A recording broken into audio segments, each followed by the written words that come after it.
Alright, as promised, we've gone into the greenhouse of Mr. Gary May. So this will be, it'll have to be 4 or 5 parts of videos to cover everything that's in this property. It's pretty unreal. So let's start on bay number 1 of the first greenhouse. Alright, so as you can see, black shade cloth, barbed wire running everywhere along the roofs.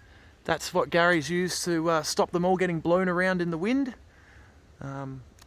Big fan of the hanging from wire methods. This is what I use myself, but you can then daisy chain plants off each other all the way to the ground level.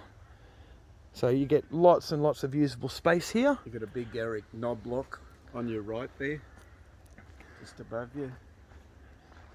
Giant clump of Eric Knobloch. It's also worth pointing out we've had some very, very wet weather here in Queensland recently, so lots of overcast days and leading to a bit of damage to leaves and stuff like that, which Gary's very upset about. He'll be very angry for me showing it off, but I think that's the reality of growing plants, is nobody has a 100% success rate, even if you've been doing it for 40 years.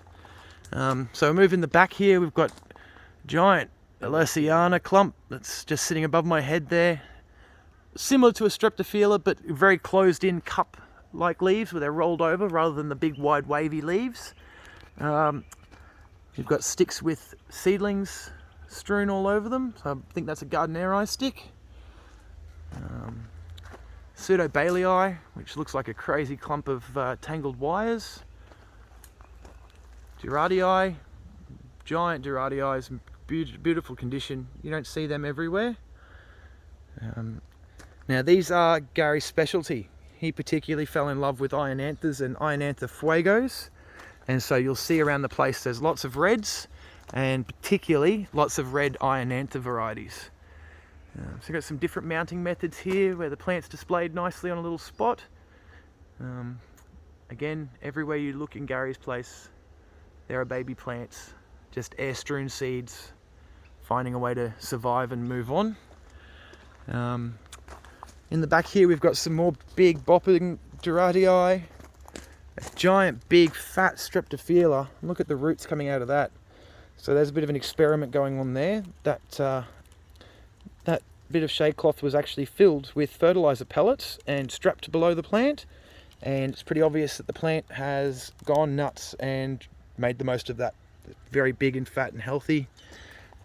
So not all Tillandsia roots are inactive, some of them are very active.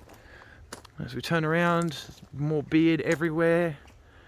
Very cool little Tillandsia tie sitting in the middle here.